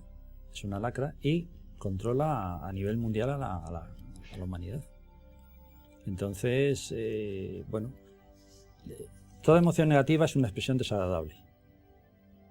Entonces, el miedo, en este caso, como ya has empezado por esa emoción negativa en concreto, Sí. hay dos tipos de miedo, el instintivo y el emocional. El miedo instintivo es necesario. Para sobrevivir, ¿no? Claro, porque si no tuvieras miedo instintivo, pues ¿no? Cruzas por una calle sin mirar y bueno, a ver si tienes suerte y ya está. Pero el miedo emocional, sin embargo, es una lacra. porque de alguna forma te quita energía y cada vez te hunde más en la miseria.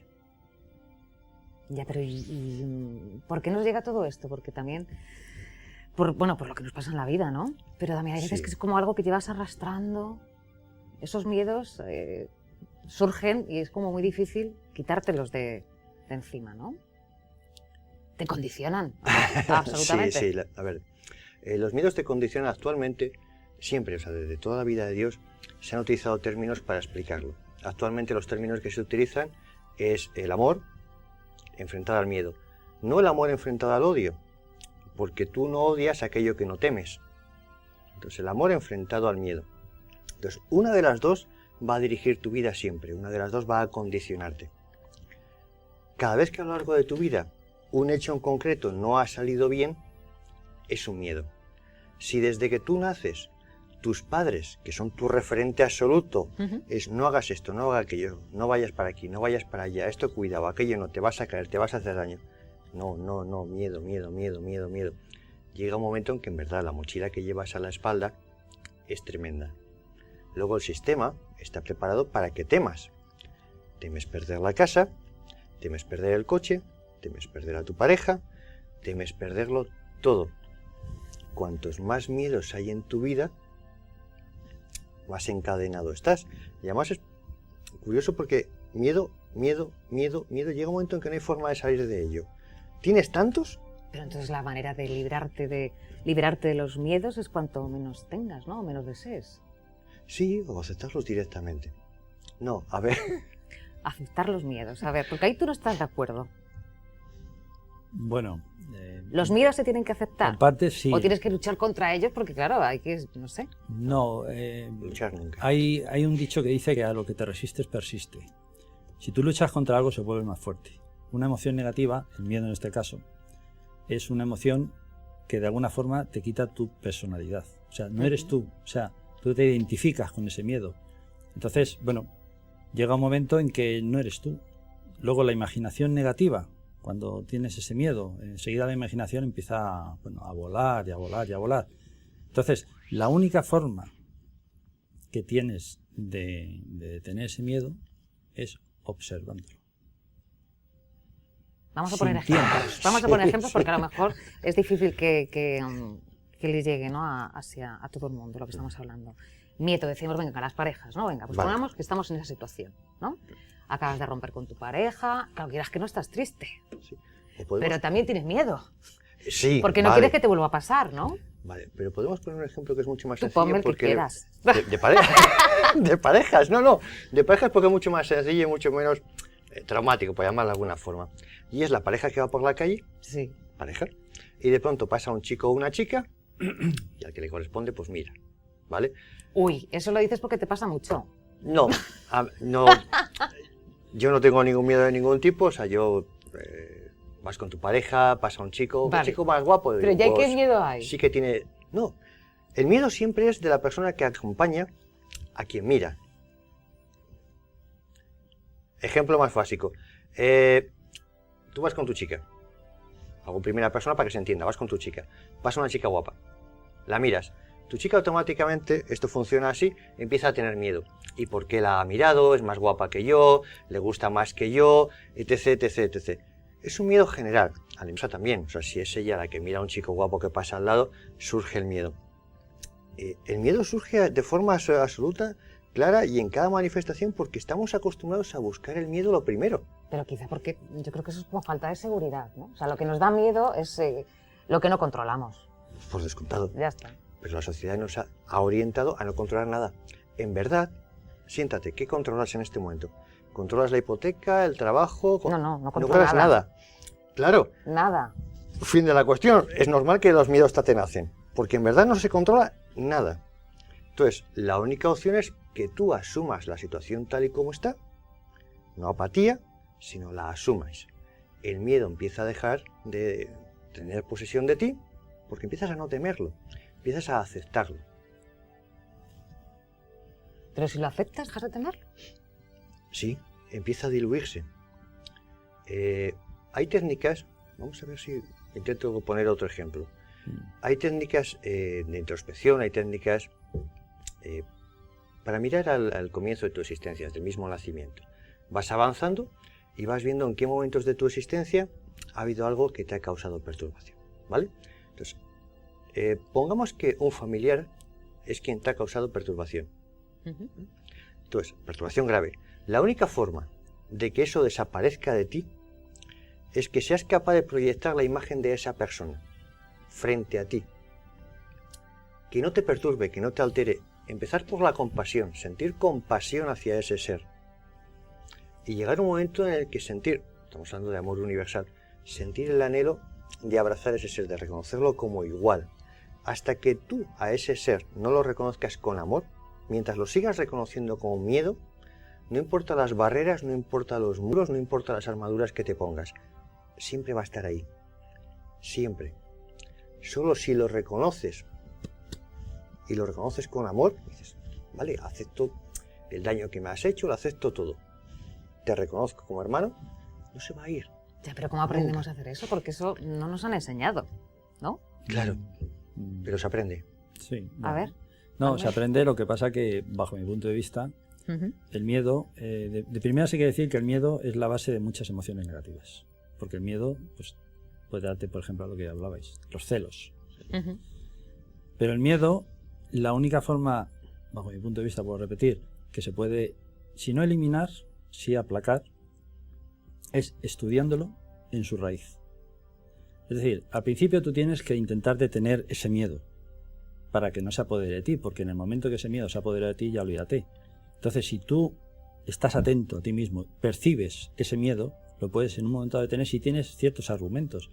Pero claro, esos argumentos los tienes que haber conseguido a través de un estudio de ti mismo.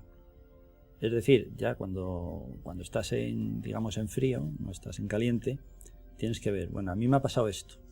¿Qué he hecho? ¿Qué no he hecho? ¿Qué he pensado? ¿Qué he sentido? Entonces tienes que ir a la causa de ese miedo. Y si vas a la causa de ese miedo, pues con el tiempo, y digo con el tiempo, 50 años, 60 años, sí, sí. Es que es así, o sea, es que no se puede, es que las emociones negativas y el miedo en concreto no se quitan de la noche a la mañana, porque de momento el ser humano tiene miedo siempre. A todo. ¿Tienes miedo a dejar de estar?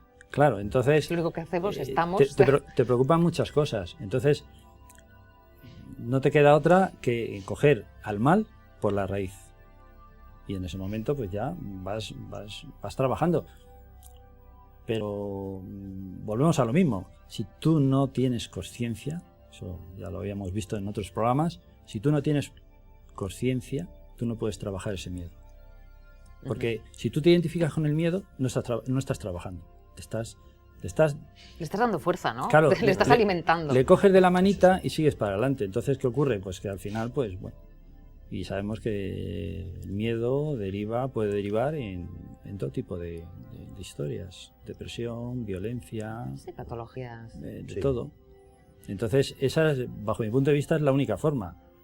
Que luego hay maestrillos que dicen por ahí que el miedo puedes hacer esto, este ritual... Luego te vas a la ciencia, ¿no? Los psicólogos te dicen que el miedo se quita con esto y con otro, esta terapia, o otros con pastillas, si son psiquiatras. Hay una cosa más sencilla. Lo que pasa es que esto es como todo en esta vida. Si tú te metes demasiado en el pozo, al final no sales. Cuesta mucho. Ojo, lo dices así, claro, Manuel. Manuel, o cuesta mucho. No. Salir se sale siempre. Vamos a ver. Salir se sale siempre. No, pero el tema es muy sencillo. Cuando digo en el pozo, no quiere decir que la persona muera. No, claro. No, quieres hablar de una depresión profunda, claro, grave. Pero es que tú... Como, bueno, pues la pescadilla que se muerde la cola, ¿no? De esto que dices, bueno, es que no salgo de esto, todo viene mal, todo viene... No sé. Exactamente. O sea, ¿cuánta gente hay por la calle que le va peor que a ti? Que va zombie. Que va zombie. Yo creo que todos. Y esa gente, claro, esa gente va pensando en el trabajo, en la familia, en un problema que han tenido, yo qué sé, cualquier cosa. Entonces, eso les genera miedo. Pero yo creo que la mayoría, ¿no? O sea, Sí, es lo que hablábamos, ¿no? Lo de la consciencia. Pero es que luego la cosa va más allá. El miedo puede degenerar en convertirse en estrés. Y el estrés en enfermedad. O sea, que tenemos que también tener en cuenta eso también. O sea, que no solamente es cuestión psicológica o espiritual. Sí. O sea, puede ser psicosomática, tranquilamente. Esas cosas, y espiritual también.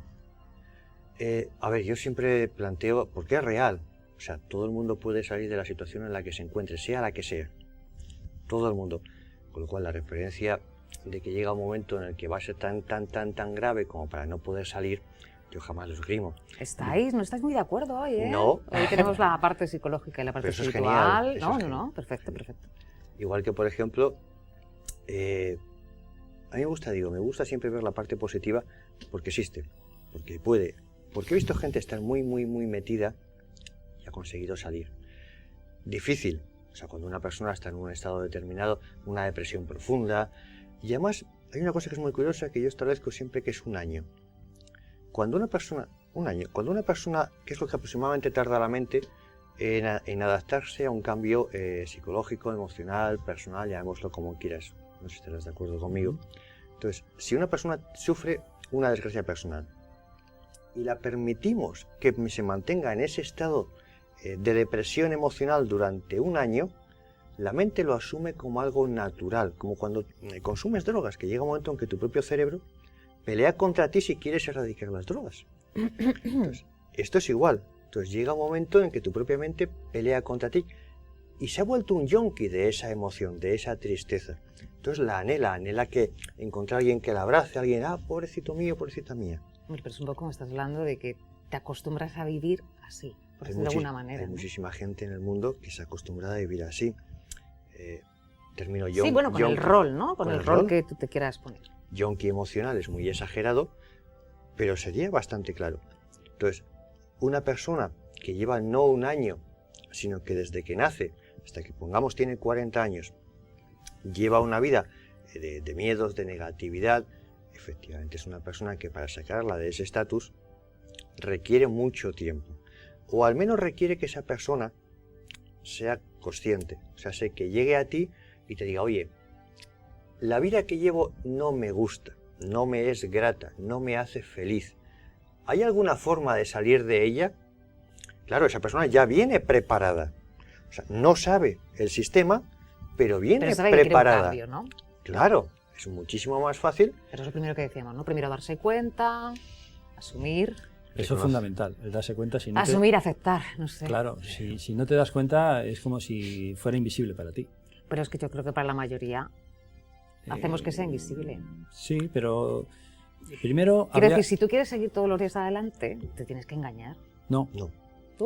No. Ese es el trabajo personal en el cual cada uno está.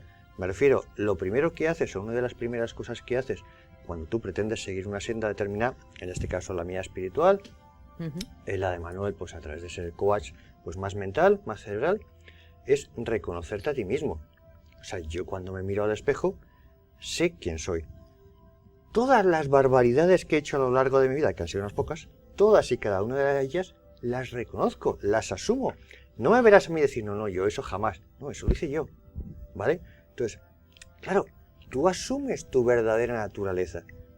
Todo lo que has hecho en tu vida. Cuando tú asumes tu verdadera naturaleza, lo asumes todo, que el miedo te enganche es mucho más difícil. Porque tú tienes una seguridad y estás en una paz total con la existencia que llevas en ese momento. ¿Qué te va a perturbar? O sea, los consejos, porque ya paz nos está esperando. Aceptar, ¿no? O sea, identificar. Sí. Apatía no, aceptación sí. Identificar, aceptar pero sin apatía y luego para ponernos a trabajar en ello, ¿no? Sí, bueno, querernos, ¿no? Cosa que tampoco... Hay una cosa importante. La emoción, o sea, el miedo en este caso, pero la emoción en general es muy rápida. O sea, cuando queremos darnos cuenta ya o nos hemos enfadado, o nos hemos atemorizado, o nos hemos puesto celosos. Entonces, para evitar eso, en un momento dado, primero es lo que he dicho antes, intentar observarte y detener esa expresión de ese miedo o ese enfado o lo que quieras. Pero después tienes que, fuera digamos de la palestra, tienes que crear una actitud a través de un pensamiento correcto. Porque toda emoción negativa, todo miedo en este caso, se deriva de un pensamiento equivocado de la persona. Pero ¿por qué no nos han enseñado pensar así? Qué bien nos hubiera ido. Es que eso lo hemos visto... A lo mejor tenían que impartirlo, ¿no? En el colegio. Es que eso lo hemos tenido por imitación. Nuestros padres eran un coladero de emociones negativas, que si me enfado aquí, que si no sé qué, que si no hay dinero, que si patatín, que si patatán, que si miedo a esto, que si miedo al otro. Entonces tú, claro, el niño pequeñito va viendo todo y se acojona vivo. Es que se acojona vivo y dice, pues vale, pues era así lo normal. Entonces cuando ya eres mayor, estás acostumbrado. O sea, has adquirido una actitud, un hábito, un punto de vista totalmente erróneo. Temeroso ante cualquier cosa. Y tiendes a repetirlo. Entonces, si tú creas un pensamiento, a través de entrenamiento, por supuesto, un pensamiento correcto, al final se convertirá en una actitud. Y eso lo que hará será que frenará a todo tipo de emoción negativa. Pues nos quedamos con lo que nos habéis contado ya hasta el próximo programa. No os vayáis, porque ya tenemos aquí a Paz. Paz, bueno, a ver, cuéntanos las noticias curiosas que han llegado a redacción esta semana. Gracias, Gema. Bienvenidos a las noticias curiosas de la semana. México. En las cavidades ancestrales de Quintana Roo, en la península mexicana de Yucatán, investigan unos hallazgos asombrosos de procedencia humana y animal. El proyecto Gran Acuífero Maya del Instituto Nacional de Antropología e Historia consiste en la exploración de diferentes cuevas, varias de ellas inundadas en las zonas de Muyil, Tulum y Chupón. Un equipo de geólogos, biólogos, arqueólogos y exploradores subacuáticos intervienen en los trabajos. En una de las cuevas sumergidas se ha descubierto un fragmento enorme de la mandíbula de un animal del último periodo glacial, de más de 10.000 años de antigüedad. El fragmento óseo parece pertenecer a un gondoferio, un antepasado de los elefantes actuales.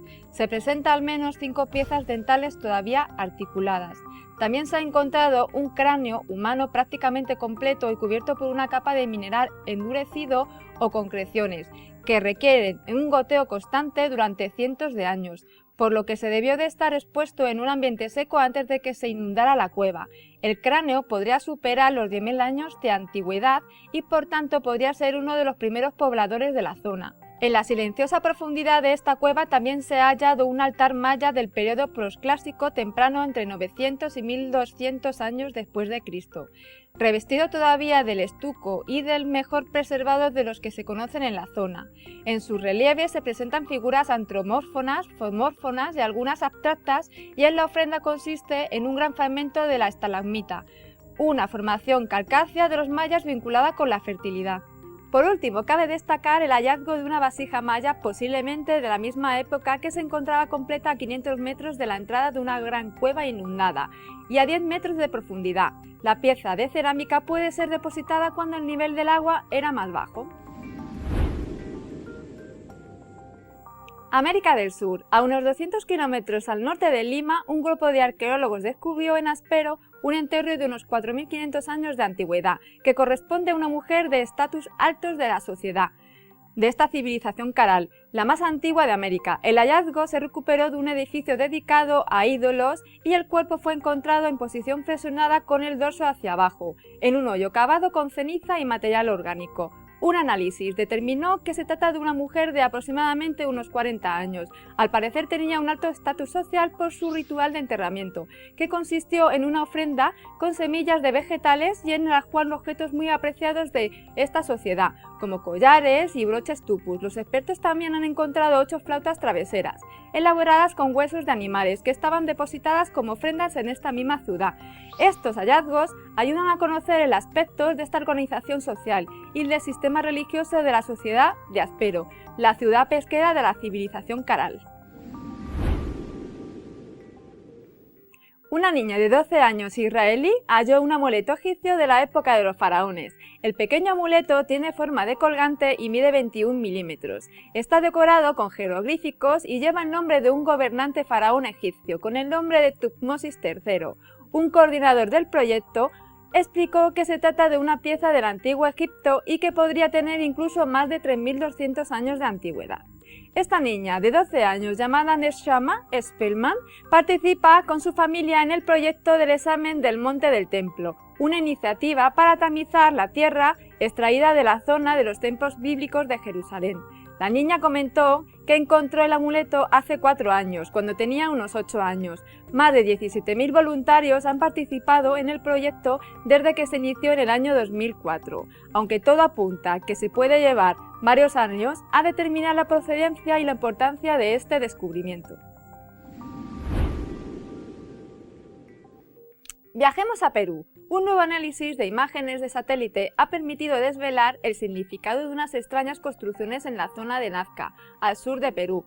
Este lugar, famoso por sus enormes dibujos geométricos, visibles desde el aire y cuyo significado sigue siendo un misterio. Pero también se conocen otro tipo de construcciones llamados puquios. Hasta ahora se pensaba que eran algún tipo de conducción de agua como forma de espiral que se hunde en el terreno. La investigadora italiana Rosa Lasaporana del Instituto de Meteorologías para el Análisis Medioambiental ha analizado imágenes de los puquios tomadas desde el espacio por satélites. El equipo de la italiana dice que la ubicación de estos puquios está basada en la distribución de agua por la zona y que estas construcciones en espiral era una especie de sistema de ventilación que llevaba el viento hasta una red de canales subterráneos. De esta forma, estas estructuras eran las claves para el sistema de irrigación y canalización que ayudó a Nazca a vivir en esta tierra desértica del sur peruano y a llevar el agua allí donde no la había. Los puquios eran infraestructuras hidráulicas más ambiciosas de la zona de Nazca y permitían que hubiera agua disponible durante todo el año. De esta forma, los Nazca pudieron cultivar la tierra en una de las zonas más áridas del mundo. Jordania. Unos polémicos libros compuestos de láminas de plomo, conocidos como códices de Jordania, se han datado en torno a 1800 y 2000 años de antigüedad. Llevarían a pesar de que Cristo no quería fundar su propia religión, que creía en un Dios femenino y masculino, y que era un artesano. Se tratan de unos documentos muy comprometidos por lo que contienen y la afectación que podrían causar en creencias y tesis históricas, por lo que hasta ahora los códices de plomo de Jordania habían sido muy discutidos. Ahora, con independencia de su contenido, los investigadores Roger Webb y Chris Janes de la Universidad de Surrey del Reino Unido han concluido tras un estudio que hay una evidencia muy sólida y que los documentos tienen una antigüedad de entre 1800 y 2000 años. Para datar estos códices, 20 en total, compuestos por 70 láminas de plomo talladas y encuadernadas por anillas de metal, los expertos los compararon con una muestra de plomo de la antigua Roma representada de la excavación ya datada por Dosset. Así, estos libros que citan a personajes como los apóstoles Pedro, Santiago y Juan, así como al mismísimo Jesús, podrían ser la referencia escrita más antigua de Jesucristo, del que además contienen un retrato de una de sus páginas. Estos textos se refieren a Jesús como un tectón, que se traduce generalmente como carpintero, aunque en sentido amplio también como artesano experto, y podría referirse a la habilidad de producir este tipo de trabajos en metal. Bueno amigos, pues hasta aquí la semana de las noticias curiosas. Pues Paz, interesante lo que nos has contado sobre este libro, ¿verdad? Ese primer vestigio que parece que se ha encontrado ahora, que bueno, cada 2x3 salen cosas nuevas, ¿no? Sí, el problema de este asunto es que siempre es la misma. Entonces, hoy es un libro que aparece con referencias a hace 2000 años, a vida de Cristo o similar, o te aparecen los ríos de Qumran. O sea, me refiero a que cada X tiempo, la tumba de Cristo, cada X tiempo aparece siempre alguna referencia, o incluso en el Concilio de Nicea, que fue cuando se establecen los 4 evangelios, en verdad hay referencia que había 100 evangelios. Entonces, de vez en cuando aparecen algunos evangelios, evangelio de la Virgen, evangelio... Bueno, este en particular todavía no está datado 100%, con lo cual vamos a darle un pequeño margen de maniobra hasta que nos lo daten, el carbono 14 o cualquier otro sistema, nos dé una fecha exacta. Sí, una fiabilidad, ¿no?, de lo que estamos hablando. Aunque no sea mucha, pero al menos una referencia más clara de lo que tenemos hasta ahora. Lo que está claro es que muy bien no nos va, porque nos pasamos la vida siempre creyendo en algo, que nos va a salvar, que nos va a dar esperanza, que nos va a cambiar la vida. Nos la tenemos que cambiar nosotros, ¿no?, como me decíais hace un rato. Yo, Manuel, le utilizo una frase... Rápidamente, que nos tenemos que ir. Rápidamente, que es la que digo de que hay una parte que le corresponde a Dios y una parte que le corresponde al hombre. Como no hagas la tuya, no esperes que el cielo haga la suya. O sea, si quieres que algo acontezca en tu vida, te toca. Pues ahí nos quedamos. Si quieren que algo cambie, ya saben que el esfuerzo primero tienen que hacerlo ustedes. Hasta la semana que viene, sean muy felices. Nos encontramos, ya saben, aquí en Ciencia y Misterio.